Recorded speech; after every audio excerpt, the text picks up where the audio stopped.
I first want to know if I could ask Karen from the participants, how many people, if any way I can see a show of hands, are Italians? Or just leave a little note saying, I'm Italian. Then I want to know how many of you guys are Sicilian and whether, oh, we have some people raise their hands. Can you see who raised the hands, Karen? Can you help Yep. me out? Yep. Okay, and how about those with Sicilian descent? Any Sicilians here? Okay, 4 people have raised their hands. So throughout all of this, if you don't mind, Karen, I'd love to open it up for discussion for people.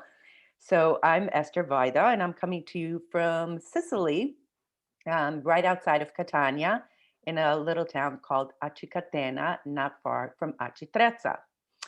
And we are very near, because I'm sure all of you have heard and read the news about Mama Etna. Mount Etna has been spewing and showing her glory now um, for about 11 times since February 16th. She's been putting on quite a show.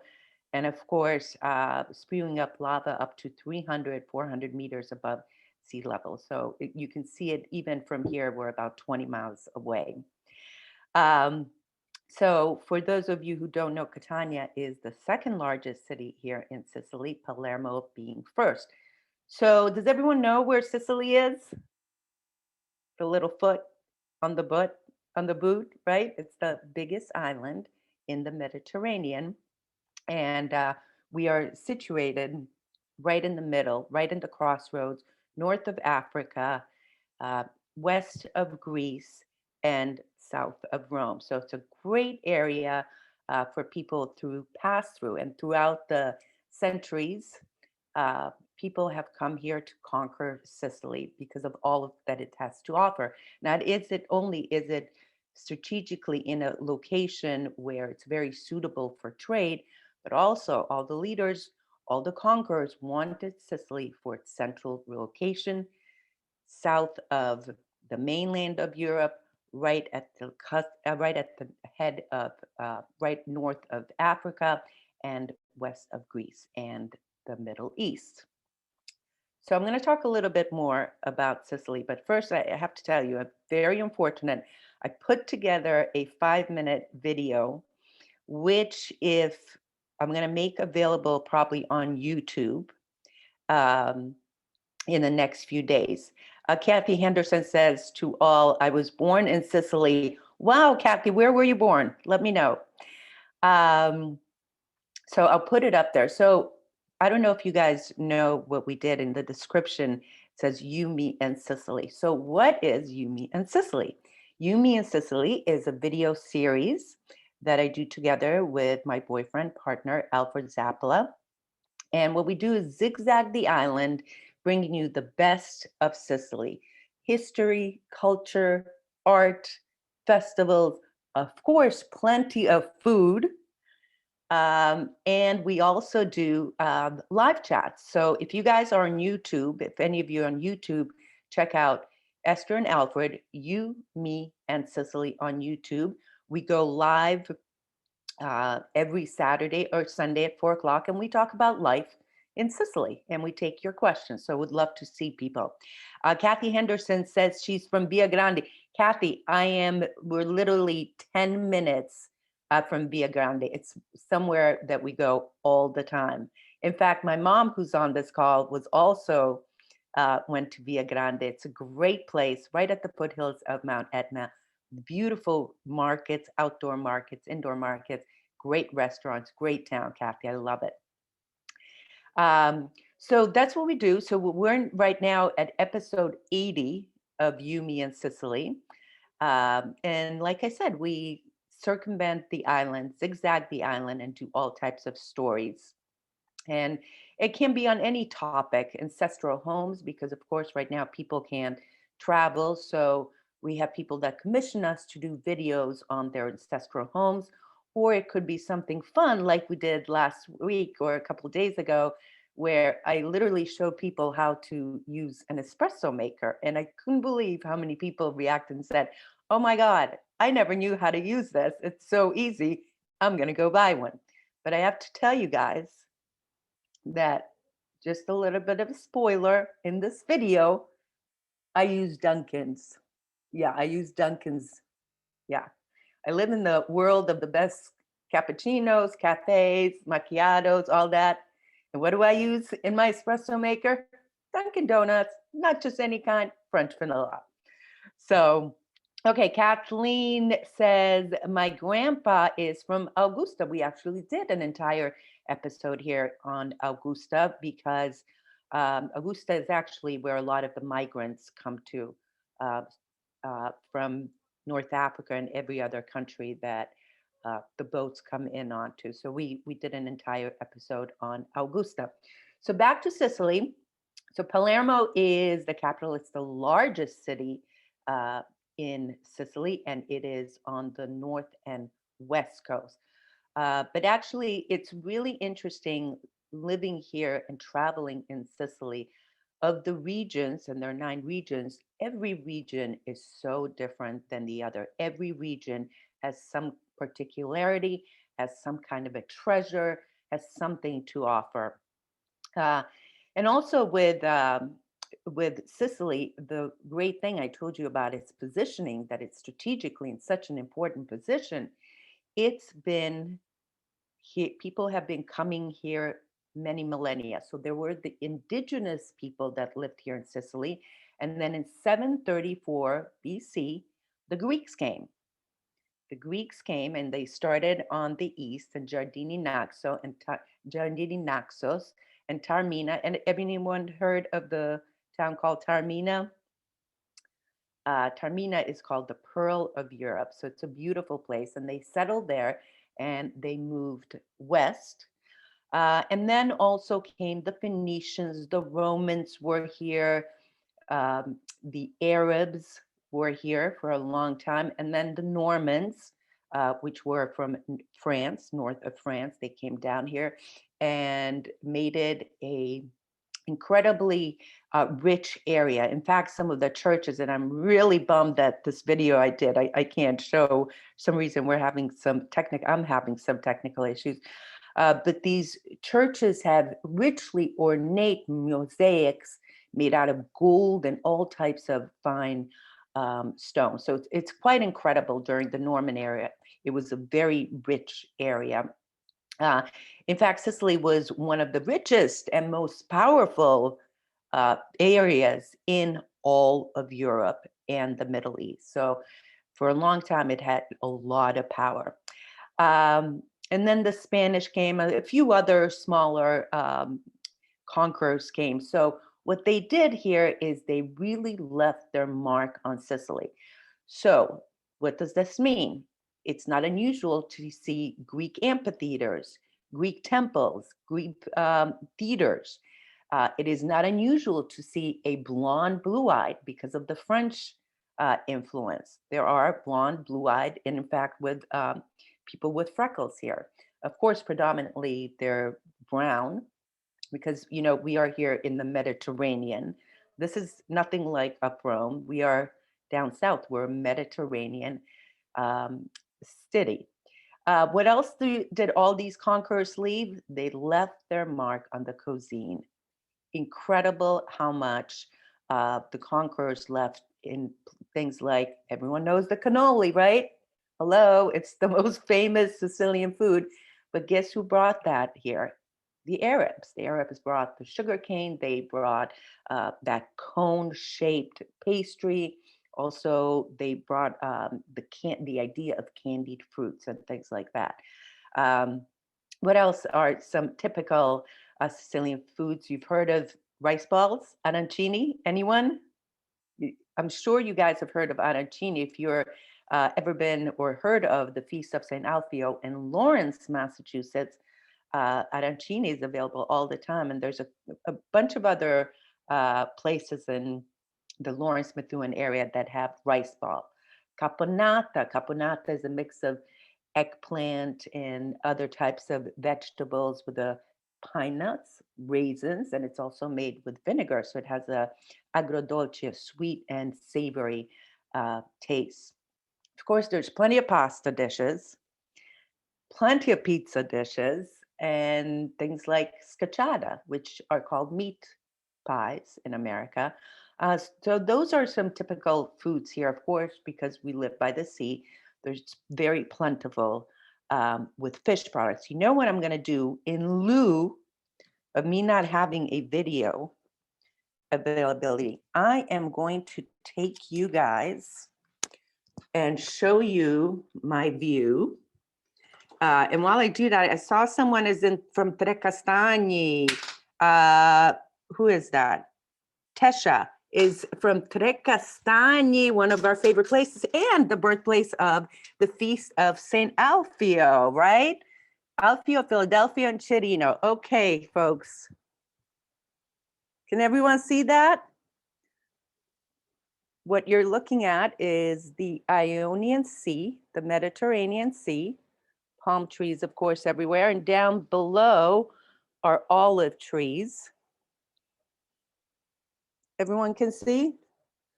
So there you go. That's a little bit of our view. So yeah, olives and grapes. Of course, wine is very big here. Olive oil, especially from Trecastagni, olive oil, and Via Grande, the olive oil in Trecastagni and Via Grande, and everything actually that comes from Etna is really great.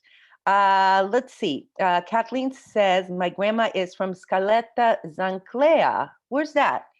I'm not familiar with that. Leave me a comment. Where is that? What province is it in? So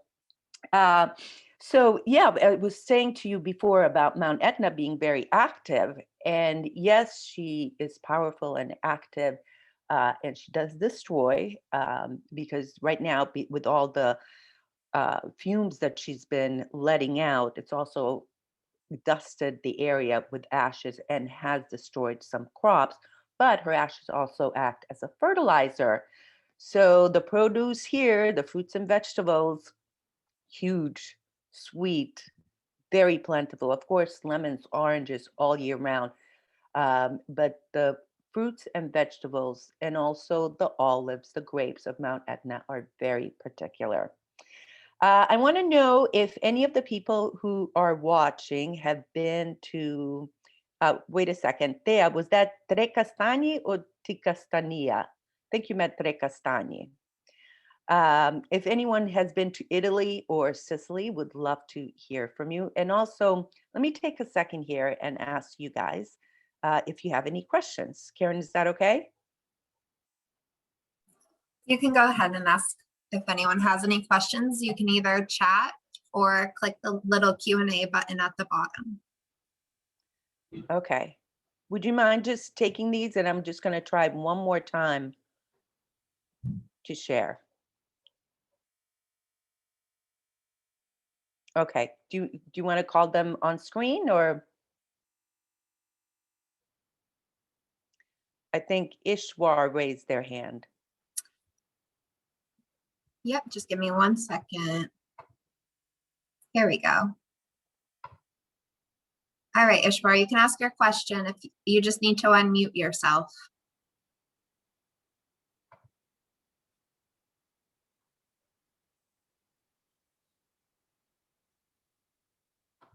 Oh.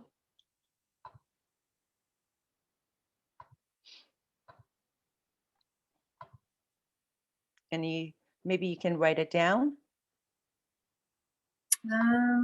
She's not unmuted, so I can't hear her. I have not been to Sicily, and I don't know anything about Sicily. What? I'm sorry. Can you repeat that?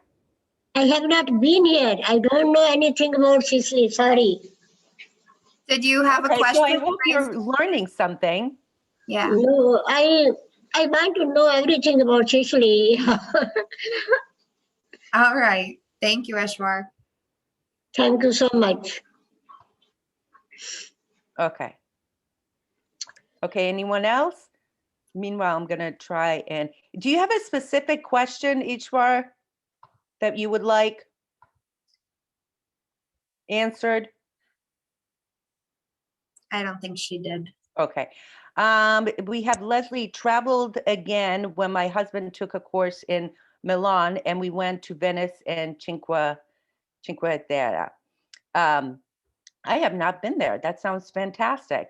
Someone else says, have been to Italy a few times. My daughter lived in Florence for a semester, went to Rome and Venice. So I have to tell you guys, so we go to Rome all the time when we can. But Sicily only became part of Italy in 1861. So it's been an independent country. It's been part of the Greek Empire, the Magna Graecia, as it was called. It was part of the Roman Empire. It was part of, when the Moors were here, part of the two Sicilies, part of the kingdom of two Sicilies under the Norman rule. So, and that included only the Mezzogiorno, so the bottom left, bottom part of Italy. So if you think about it, Sicily has been independent for a long time, and it is incredibly different than any other region, especially all the regions up north. The skin, the DNA of the people in Sicily have very little or nothing in common with the people in northern Italy from Rome up. The cuisine is very different. The dialect is very different. There's even a Sicilian language, which they don't speak it as much, obviously, since 1861, the unification of Italy, they've had to make Italy as the standard language. But Sicily is a very different place, and we've had many people come through, because one of the things that we do besides our videos is we do tours of Sicily. We do small group tours and private tours. And there have been many people that only did the Rome, only did the Venice, only did the Milan, the, only some of the Tuscany. They come here and they're like, wow, this is so different than anything I expected. So for those of you guys who have traveled up north, okay, Scaletta Zanclea is a commune in the metropolitan city of Messina, about 15 kilometers from the city of Messina. Okay. Let's see. Lucille Giannone says our last trip to Sicily was in 1983. I have to tell you, it's changed a lot. Even since 2014, since I've been here, it's changed a lot. It's still slow. It's still a place where you can come and relax and have vacation. It's still a place where it's not unusual to see sheep and goat in the middle of the street, stop traffic for 5 or 10 minutes while they go back to their farm. It's still very rural. You know, the big cities, Catania and Palermo, obviously like a city, but in the outskirts, it's still, I don't want to say backward, but it's maybe the phrase is stuck in time. But if you're someone that likes that, like me, then it's a great place to come. Okay, I've been to Italy several times and once to Sicily. My grandparents were born in Messina, beautiful island. My daughter went to Sicily, Leslie says, and accidentally got locked in one of the cemeteries oh my God. Oh, that happened to one of our friends. They didn't realize that a lot of things here still close between 1 and 4 for siesta, and they got locked into a church because the church closed promptly at 1 o'clock. So you have to be pay attention to that. Lucille says, we stayed in Palermo where my husband's family were from. And Taormina's beauty rivals the Greek islands. Completely, I agree. And in fact, in this video that I'm going to publish after we finish, or in a few days, I show you guys inside the amphitheater in Taormina, which is spectacular, and it attracts movie stars and famous musicians from musicians from all over the world. So it is quite spectacular. Okay. So we have a couple Q&A questions. Can you see Okay, them, go ahead. Esther? Yep. So John Holmes said, we have visited Malta. The weather and winds of January prevented us from visiting Sicily. And then Alan said, how much power does the mafia have in Sicily, especially Palermo? Okay, that's a great question. You know, first of all, let me just say that one of the things that Yumi and Sicily wanted to do is dispel the myths and the stereotypes, quite frankly, that happened from the movies, the Godfather trilogy, Sopranos, and all the other ones that depicted Sicilians, and mafia in a bad light, frankly. But the mafia still does exist. It does have a hold on several industries. Uh, but it is not the mafia that was, let's say, in the 60s and the 70s when it was a violent mafia. When there were the mafia wars in Corleone, in Palermo, in that era, I mean, there was bloodshed. Um, and so it's a different type of a mafia. It's more of an economic mafia. So, they infiltrate town halls, the businesses. Um, they also, right now there's a great amount of worry that the mafia will infiltrate the vaccine industry, raise the price. There's a lot of scenarios that have been playing out. What happens if they do? Um, but I have to tell you guys about two men, and they're not only Sicilian heroes, they're Italian heroes, um, and that did a number of things here in Sicily to put an end to that other violent type of mafia. Paolo Borsellino and Giovanni Falcone. Anyone heard of them? They were both groundbreaking judges who put dozens of mafia bosses behind bars in something called the maxi trials. And literally, what they did was follow the money. They started following how the money flowed from businesses, from people, from government, from churches. And they put together a very comprehensive report, which, by the way, later on was used. The method that they used to find the mafia here was the method that they used in New York City to crack down on the mafia there. Uh, Unfortunately, both men were murdered by the mafia. One of them on May 13th, 1982. Giovanni Falcone was coming home in an undercover car from Palermo. He landed in airport of Palermo and was going home to visit his mother uh, with his wife, and he had undercover police officers front and back. And he was going on the main autostrada in Palermo, heading from the airport. And Giovanni Falcone loved to drive. And listen to this. He asked the driver of that undercover car, a police officer, if he could drive because he loved driving in Sicily. So the undercover police officer took his seat. They were driving down, and someone on the hill got the go ahead. Obviously, there were spies everywhere, and he detonated a bomb that blew up 1/4 of a mile of the autostrada, the highway in Palermo, killed everyone except who?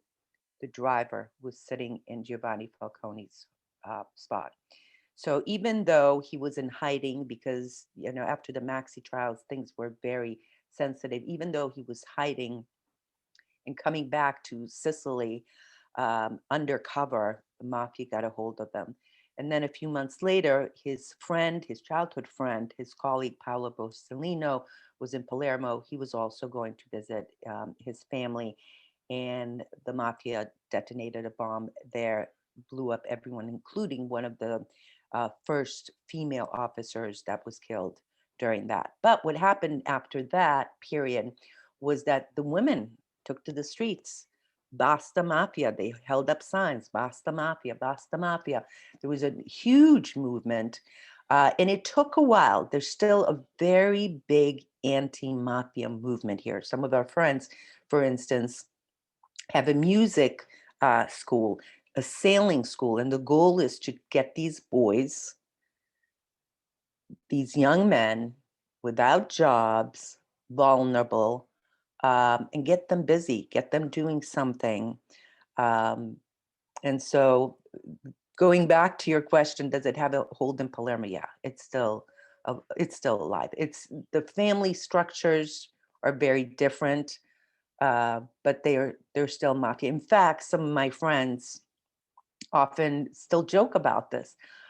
There is not far from us, a quarter mile away, a house, a mansion, a mansion being built for the daughter of one of the delivery services here.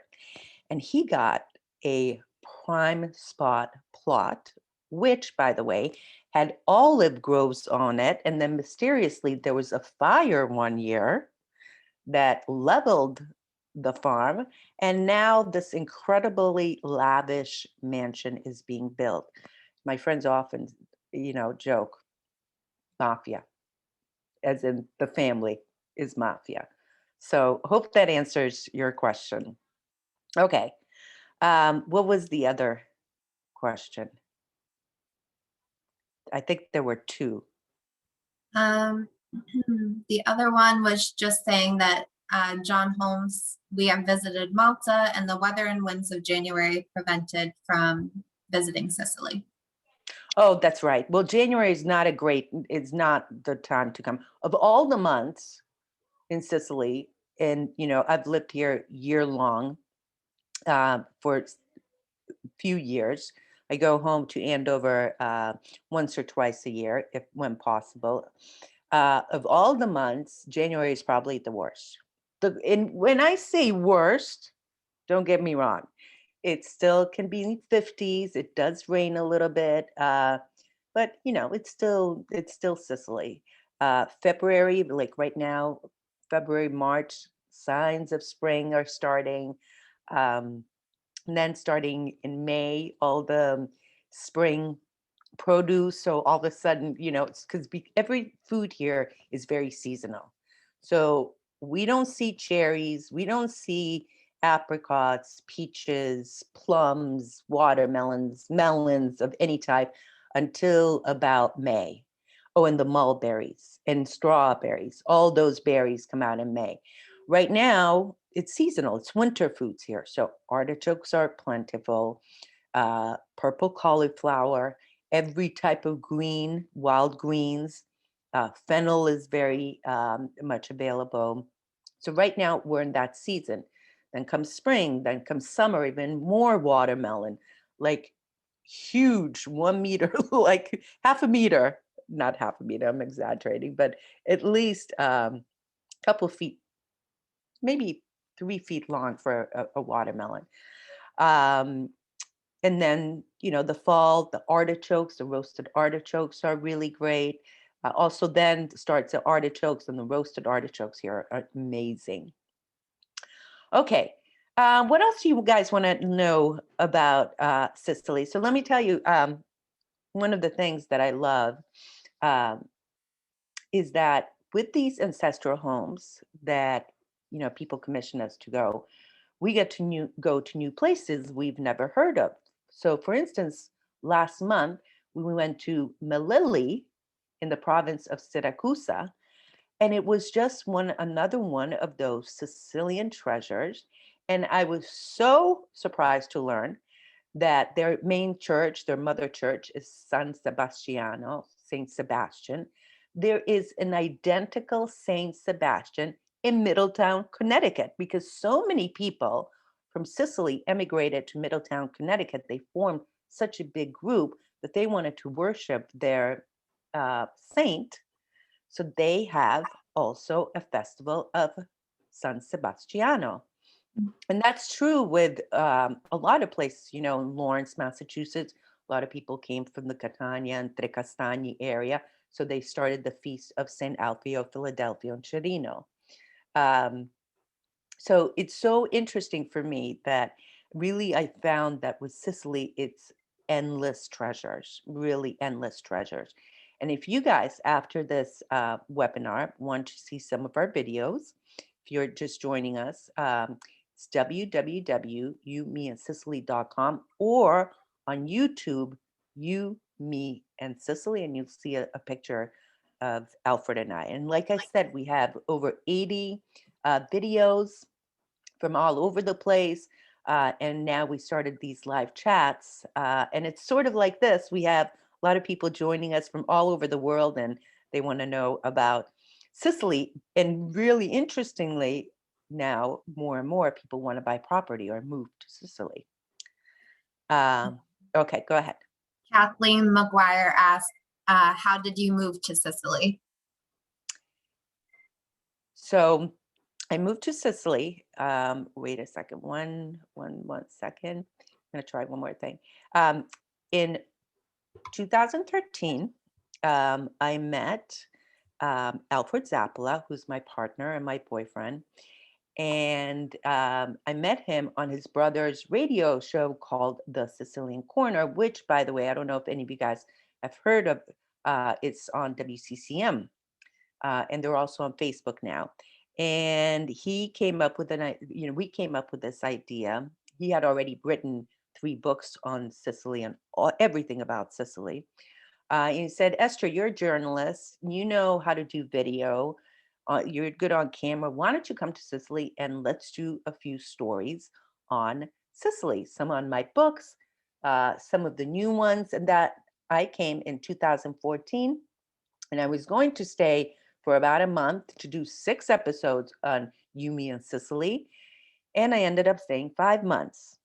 And here we are, 7 years later, 80 plus episodes later, and I'm still not done with Sicily. So that's the story of how I came here. And then subsequently, what happened was people saw our videos, and I'll never forget the first email I got from someone who said, I saw your episode on so and so.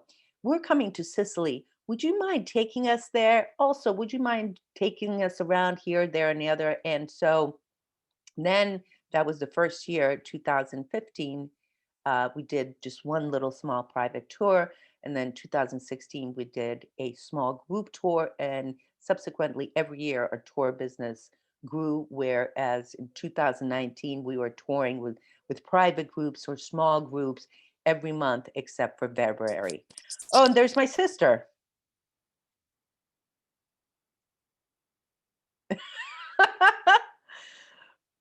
Okay, ciao, Bern. We're in a Zoom. She's been to Sicily, and my mom has been to Sicily too. Can you tell us what's your favorite part of Sicily besides the food? Are you talking to me? Yes. Oh, I didn't know I was going to be on the spot. Wow. Besides, oh, wow. It's the pristineness of it. Everything, That's everywhere a good you way turn, of saying it. everything you turn to is a postcard. There's no bad pictures. There's no bad angles. Like everything is just pristine, and it's just breathtaking. There you go. There you go, folks. If that doesn't tell you everything about Sicily, right? Okay, Bern, I'll call you later.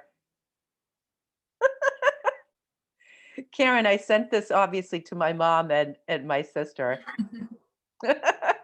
So I'm glad they were on here for a little bit.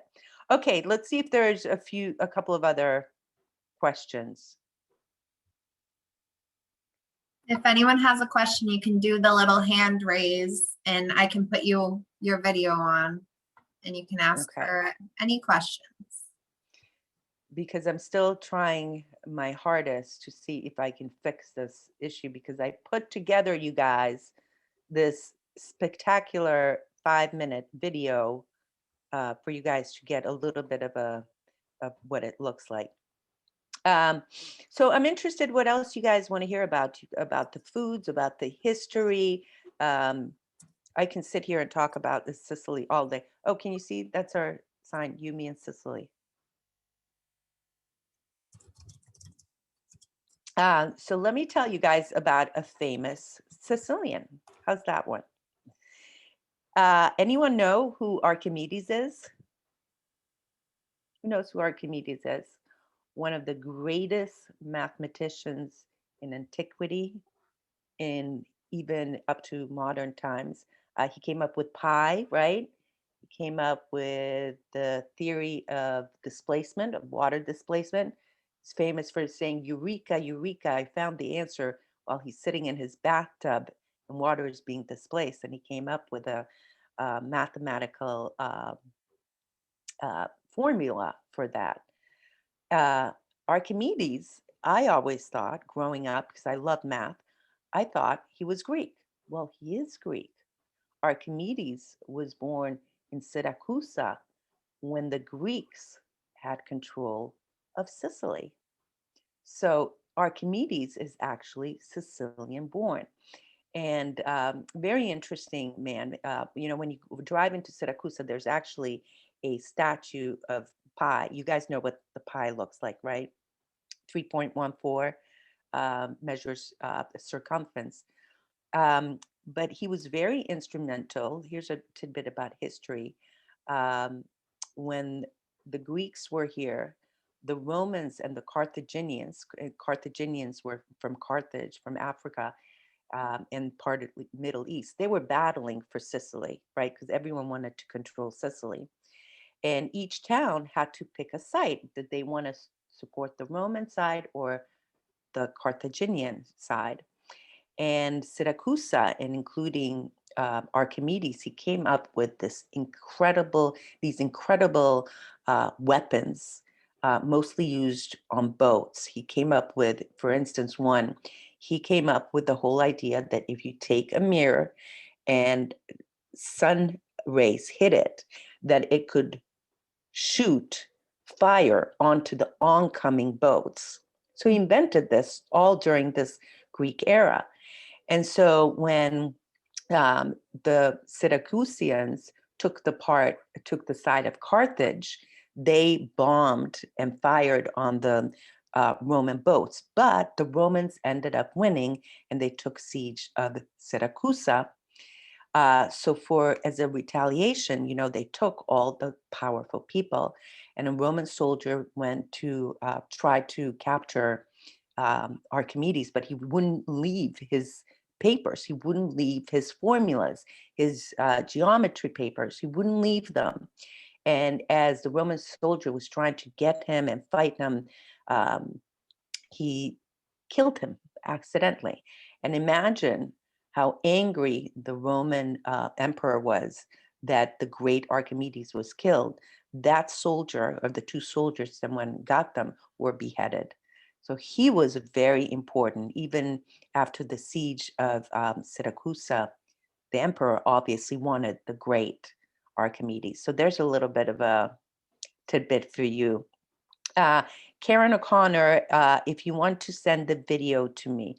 Okay, so Karen, if you subscribe to Yumi in Sicily on YouTube, that'll be on there. But as soon as I send the video, and if you go on YouTube, we've got tons and tons of videos. This was just a little bit of a 4-minute clip that I put together so you guys could see it. So for some reason, my security and privacy, for some reason, is not working. Yeah, that was me. Yeah? That was me just letting you know if you wanted to send the video along. Oh, yeah. okay. So there's some more questions here. I don't know if you can see at the bottom questions and answers. Do you mind just reading it so I can, because I'll do my best at pronouncing, okay. But Alan said my favorite places to visit in Sicily are Eris, Erice. Taormina, Yep. and Agrigento. Agrigento and the Valley of Temples. Yes. Perfect. And then John said, what is the COVID-19 situation at present? Okay, good question. All right. So let me go back to, I'm sure some of you guys have been following this, that, we were one of the first countries. Last year, a year ago, on March 8th, today's the 10th, we're the first one to go in a red zone, total lockdown. It was very strict, literally the strictest in this whole European, one of the strictest in the world, actually. And then, I followed the numbers very closely. We also have a Facebook page, Yumi in Sicily, and reported on it because, we have so many clients who want to come here or were planning on coming here in 2020. So I was keeping a close eye. And they reached a point around mid-April where our situation started to improve vastly. And by June, I mean, we were pretty open. You know, there's still some restrictions. Um, and then the second wave came in October, and we went on another lockdown. Um, and especially during Christmas time, you know, there were severe restrictions, no going to family. So my friends here, my girlfriends, couldn't go to the next town over to see their parents. I mean, it was strict. Right now, we have a 10 p.m. to 5 a.m. curfew. Masks are always required. You get a $500 euro fine, which is about $550 fine if you're caught wearing it outdoors, without wearing your mask outdoors. Um, we still had, up to about 2 weeks ago, um, restaurants were closed because Italy is divided into zones. So the red zone is the worst. You know, it's like a mini lockdown with more severe restrictions. Then there's orange, yellow. That's what we're in. That's what Sicily's in, and the much coveted white. And Sardinia became 2 weeks ago the first region of Italy to turn white. So they're pretty much open. They still have some restrictions. So restaurants and bars aren't open till 1 or 2. They have to shut at 11. But they don't have the strict curfews. Masks are still required. That's required all over Italy. The situation in Sicily, you know, we went from January into being a mini lockdown. uh, Restaurants closed, malls closed, stores closed on weekends. Um, you know, Restaurants and bars only takeout and delivery allowed. So no um, in establishment eating. And about 2 weeks ago, we went into the yellow zone, and the situation is pretty stable here. Like I said, I look at the numbers every day, and there's little hot spots, um, specifically, mostly in Palermo. In Palermo, the province of Palermo, not just the city, although the city is experiencing some problems. In the province of Palermo, there are some hot spots, so they've imposed lockdowns there. Now, uh, with the numbers that we have in Sicily, we could go very soon into a white. However, currently, like literally right now, the Rome, so the national government is discussing how to handle Easter, because we saw an increase during December. They don't want to repeat. So they are literally discussing right now. Some of the scenarios are a mini lockdown, all of Italy put into like a dark orange. They call it a dark orange, not a red zone, a dark orange. They're saying possibly weekends, restaurants close. They're saying possibly uh, some stores close on weekends. And when I say some stores, they have a list of what's allowed and what's not allowed. Um, so that is a discussion is literally happening in Rome at the parliament right now. So we'll know more about that in a little bit. Now, I don't know if you guys know, uh, Italy has had 65, I can't, it's either 65 or 70 prime ministers in 80 years. So it's just about a new prime minister every few years. That goes to say, you know, a little bit about the government here.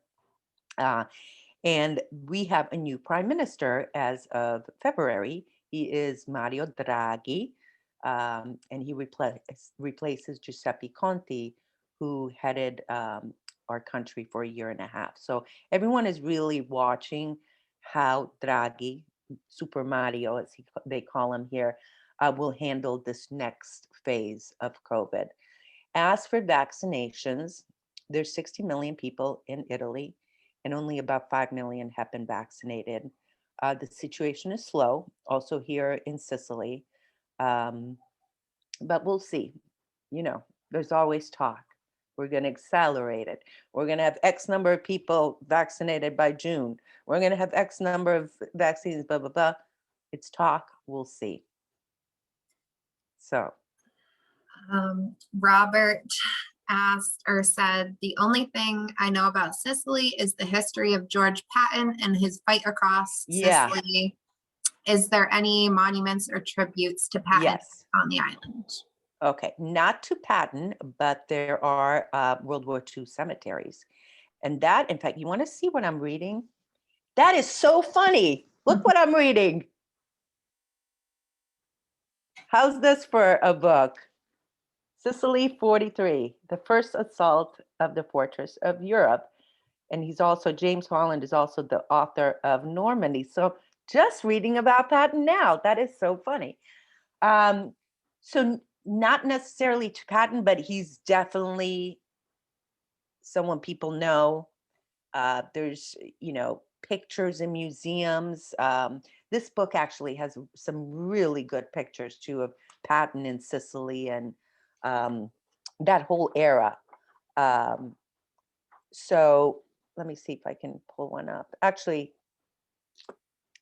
I recommend you read James Holland, Sicily 43. But there is absolutely, people are taught in school. There's also, there's World War I monuments, not many, if any, very few World War II monuments, but certainly Patton is renowned here.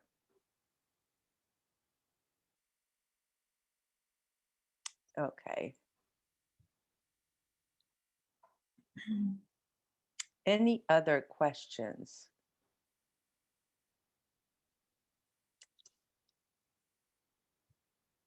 And I am not able to make this Oh. video available. Donna said, I visited Sicily in July 2019 during the heat wave. I was not happy. I was not happy with the tour company as we were in the bus for many hours. There was so much beauty as we passed by. What is your suggestion for a tour where you are not moving every day and get to enjoy the best of Sicily? Come on a tour with us. Come on a tour with you, me, and Sicily. We have the whole bus situation, we actually like to give people breaks because, doing half days, not be in the bus for more than 1.5 hours one way, because our philosophy is not only is Sicily just unbelievably beautiful, and you can't just do Sicily in 10 days.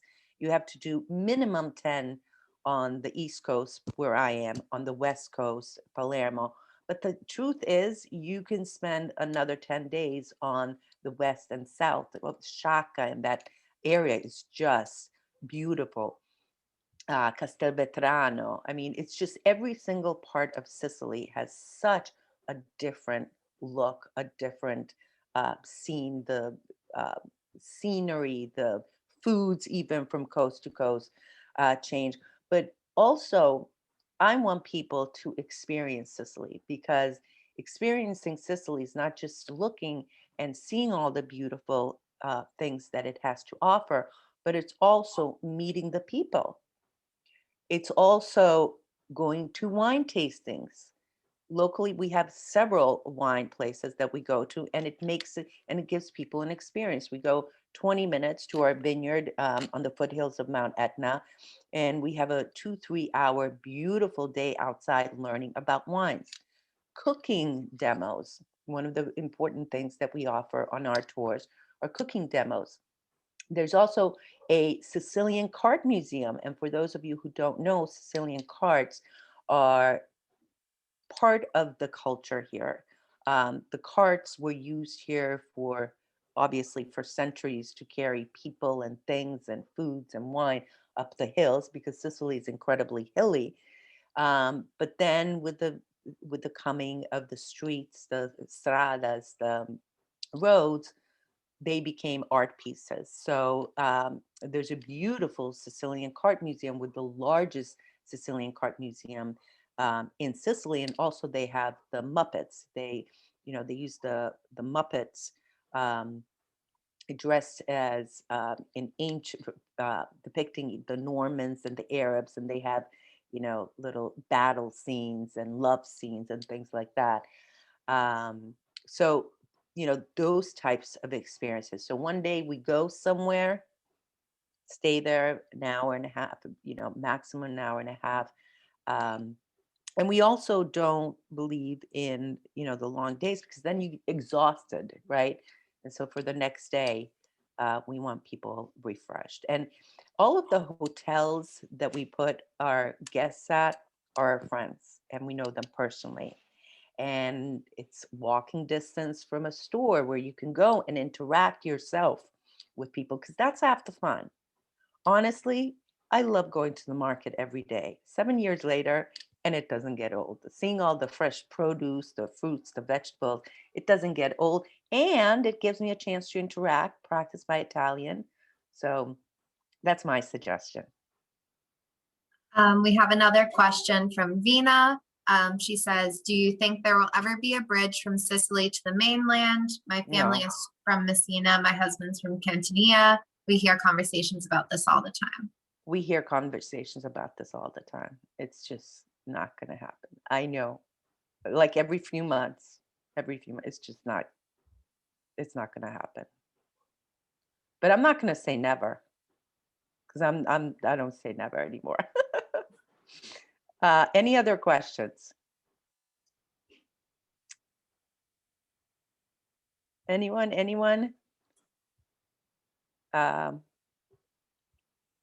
okay, so I am definitely not going to be able to share this, so I'm going to stop trying right now. I'm sorry about that. But if everyone wants to go check out, oh, we have another question. Happy to hear it. Alan asks, what are your cooking specialties? Ooh, I like this. Okay. So since COVID, since we haven't had been able to go to restaurants, I've taken on making some Sicilian foods. And one of my favorites, it's called bacala or stocco. Anyone know what that is? It's a cod fish. It's like a cod stew. And they get it here from Norway. And whether it's bacala or stocco, it's, a cod steak. And you make it with, I like it to make it Messina style. So with tomatoes, capers, onions, raisins, and you make it with potatoes and you slow cook it. I love that. The other one is scacciata that I mentioned earlier, and that's the meat or vegetable pie.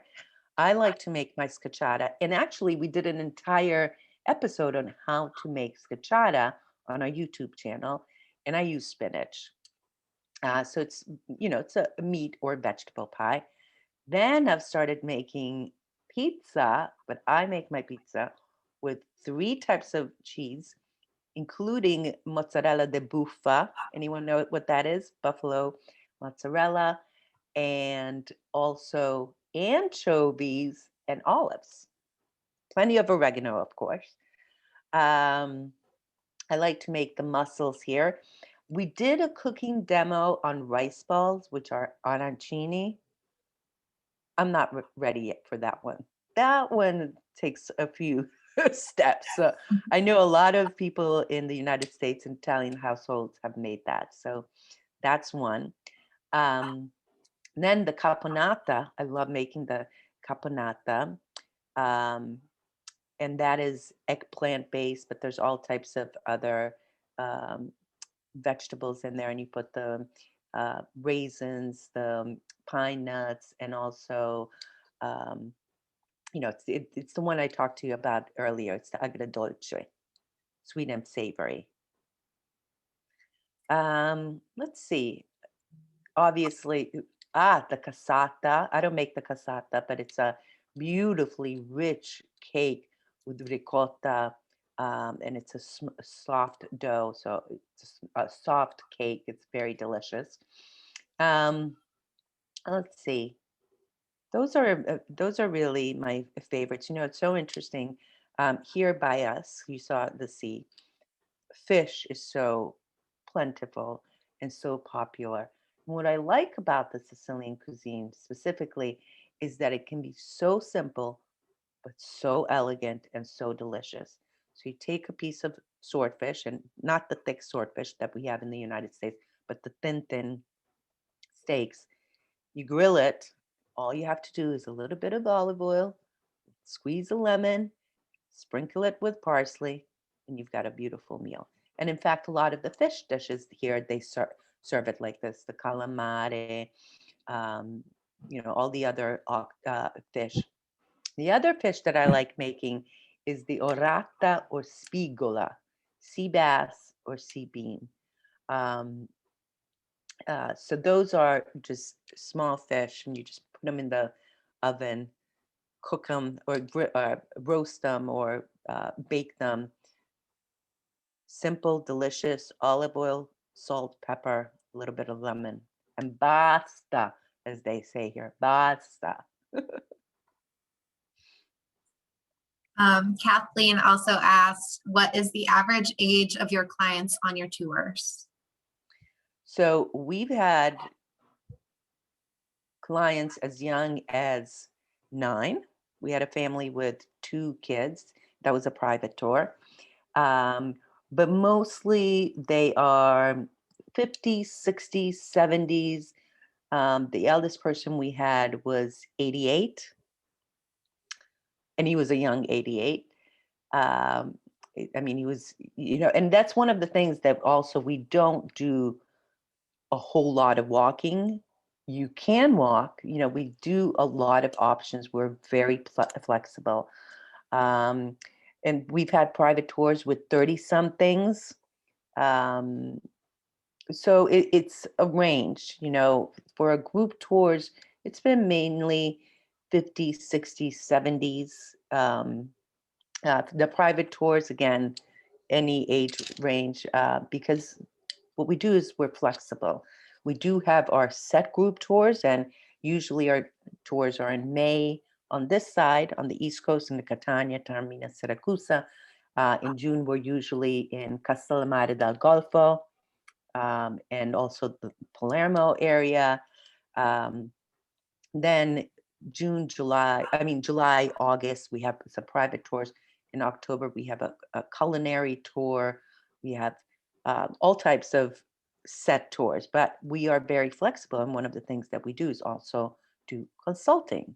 So if you don't want to do a tour, we put together a package for you.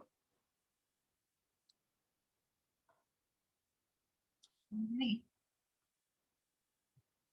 Well, does anyone else have any more questions? Last call.